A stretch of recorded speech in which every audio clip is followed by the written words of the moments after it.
আজকের গল্প বৌমার প্রতিবাদীর কৌশল। চাকরির বেতনের টাকাটা যখন আমার স্বামী আসিফের হাতে তুলে দিলাম, সে টাকাটা গুনে আমার দিকে তাকিয়ে বলল, তুমি তো 30,000 টাকা বেতন পাও, এখানে তো দেখছি মাত্র 10,000 টাকা। আমি বললাম, 10,000 তোমাকে দিলাম, 10,000 নিজের কাছে রাখলাম, আর বাকি 10,000 আমার বাবা মায়ের জন্য। আসিফ অবাক হয়ে বলল, তোমার বাবা মায়ের জন্য মানে? মেয়েকে বিয়ে দিয়ে দিয়েছে মানে মেয়ের ওপর তাদের দায়িত্ব শেষ, আর স্বামীর বাড়ি পা রেখেছো মানে তোমারও তাদের উপর দায়িত্ব শেষ। আলাদা করে উনাদের প্রতি মাসে তোমার টাকা দিতে হবে না, দাও বাকি টাকাটা দাও। আমি বাবা মায়ের জন্য যে টাকাটা আলাদা করে রেখেছিলাম, সেই টাকাটাও আসিফের হাতে তুলে দিলাম। আসিফ টাকাটা গুনে বলল, তোমার নিজের জন্য টাকা রাখতে হবে কেন? তোমার যা লাগে সবই তো আমি দিই। আসিফের কথার ধরন দেখে বুঝতে পেরেছিলাম যে ও কি বোঝাতে চেয়েছে। আমি আমার জন্য রাখা টাকাটাও চুপচাপ তার হাতে দিয়ে দিলাম। শাশুড়িও কিছুটা তার ছেলে আসিফের মতো। একদিন মার্কেট থেকে একই রঙের 2টা শাড়ি এনে শাশুড়িকে দেওয়ার পর শাশুড়ি বলল, বৌমা, একই রঙের 2টা শাড়ি এনেছো কেন? 2টা 2 রকম আনতে। আমি বলেছিলাম একটা আপনার জন্য, একটা মায়ের জন্য। সেদিন শাশুড়িও বিরক্ত হয়ে বলেছিল, একটা আমার, তোমার আহ্লাদ দেখে বাঁচি না। মেয়ে মানুষের বিয়ের পর স্বামীর বাড়ি সব, এত বাপের বাড়ির কথা চিন্তা করলে হবে? মাথা নিচু করে বলেছিলাম, ঠিক আছে, আর বাপের বাড়ির কথা চিন্তা করব না। পরদিন সকালে অফিস যাওয়ার সময় আসিফকে বললাম, আমাকে ভাড়া বাবদ 200 টাকা দিও, আর শোনো, বাসায় ফেরার সময় আমার জন্য নতুন 2 সেট ব্রা প্যান্টি নিয়ে এসো, আর হ্যাঁ, ফার্মেসি থেকে 1 প্যাকেট প্যাডও। ব্রা আনার সময় ভুল সাইজ এনো না কিন্তু, যদি আনো তাহলে তোমারই আবার সেই চেঞ্জ করতে হবে। কথার ধাক্কাটা হয়তো আসিফ নিতে পারেনি, তাই বোবা হয়ে গেল। আমি মানিব্যাগ থেকে 200 টাকা নিয়ে অফিস চলে গেলাম। অফিস থেকে ফেরার পর শাশুড়ি একটা শাল দেখিয়ে বলল, এটা রিনা মানে আমার ননদ আমার জন্য পাঠিয়েছি, দেখো তো বৌমা কেমন হয়েছে। কিছুটা অবাক হয়ে বললাম, রিনার তো বিয়ে হয়েছে, সে শাশুড়ির জন্য শাল না কিনে কোন আক্কেলে আপনার জন্য কিনেছি বুঝলাম না। বিয়ের পর শ্বশুরবাড়ি তো মেয়েদের নিজের বাড়ি, জানি না রিনার এত আহ্লাদ কেন।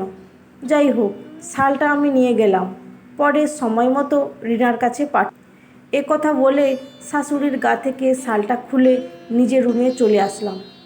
কিছুক্ষণ পর আসিফ বাসায় ফিরল। তাকে জিজ্ঞাসা করলাম, আমার জিনিস এনেছো? আসিফ মুখ ভোঁতা করে বলল, না আনিনি। কিছুটা রেগে বললাম, আনোনি কেন?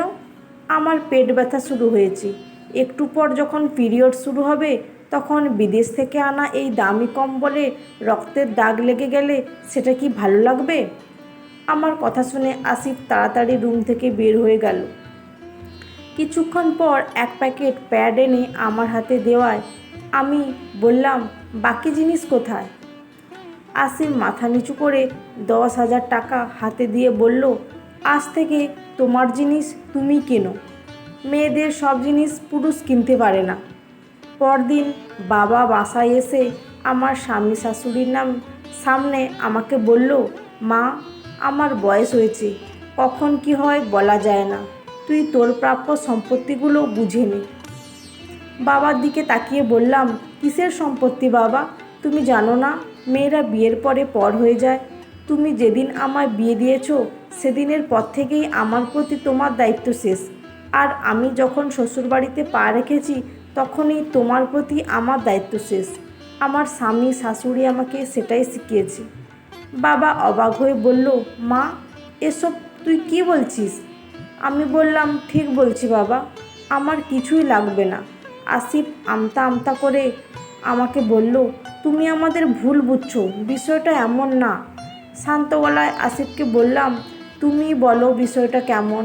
আমার কি ইচ্ছে হতে পারে না যে মানুষটা আমাকে এত বড় করলো, পড়াশোনা শিখিয়ে যোগ্য পাত্রের সাথে বিয়ে দিল, তার জন্য কিছু করতে? আজ আমি চাকরি করছি সবটা তো ওনার জন্যই। উনি তো চাইলেই পারতেন ওনার মেয়েকে পড়াশোনা না করাতে। আমার বিয়ে হয়ে গেছে বলে কি ওনার প্রতি আমার সব দায়িত্ব শেষ হয়ে যাবে? মেয়ে বিয়ে দিয়ে দিলেই যদি বাবা মায়ের দায়িত্ব শেষ হয়ে যেত, তাহলে আমার বাবা এখানে আসতো না আমার প্রাপ্য আমাকে বুঝিয়ে দিতে। আসিফ আর কোনো কথা না বলে মাথা নিচু করে রইল। আমি তখন শাশুড়ি মাকে বললাম, এক মাকে ছেড়ে আরেক মায়ের কাছে এসেছি। আমার দুইটি মা, যে মেয়ের দুইটি মা সে তো একটু আহ্লাদি হবেই। আমি এক মায়ের জন্য কিছু কিনবো, আরেক মায়ের জন্য কিনবো না, সেটা কিভাবে হয় মা? আপনিই বলুন। শাশুড়ি মাথা নিচু করে কাঁদতে লাগলো।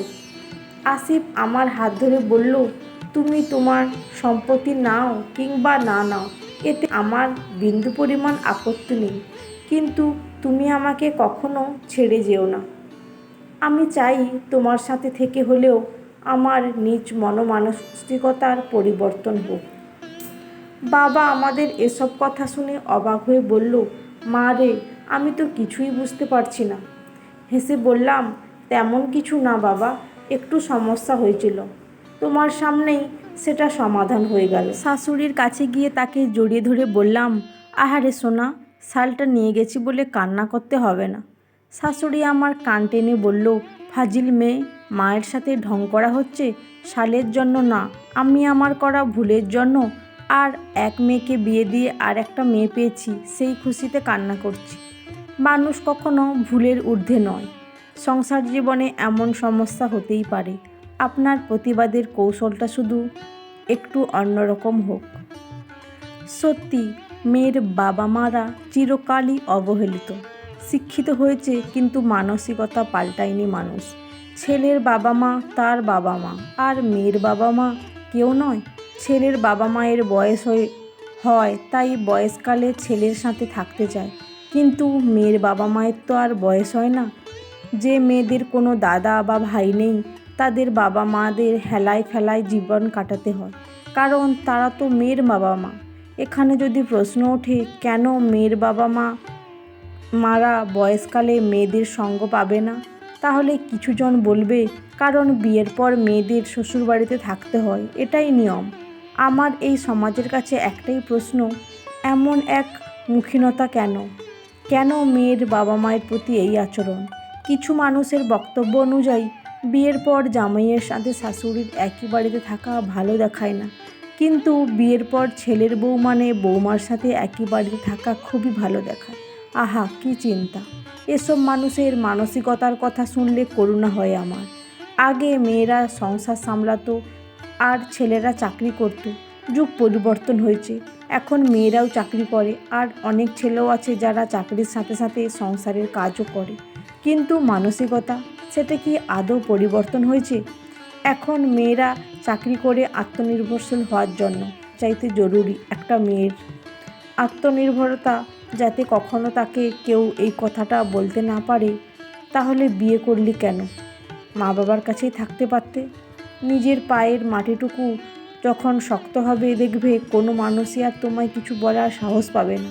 তাই সব মেয়েদেরই, এবং বিশেষ করে মেয়ের বাবা মাদের উচিত মেয়ের পায়ের নিচের মাটিটুকু আগে শক্ত করা, যাতে ভবিষ্যতে কোনো ব্যক্তি তাকে অপমান না করতে পারে। বিয়েটা কোনো ব্যাপার না, হলেও চলবে, না হলেও চলবে। বিয়ে না হলে পৃথিবী থেমে যাবে না। বিয়ে ছাড়াও আরও অনেক কিছু করার আছে জীবনে।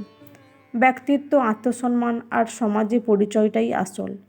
শেষে রবি ঠাকুরের একটা লাইন না বললেই নয়, চিত্ত যেথা ভয় শূন্য, উচ্চ সেথা স্থির।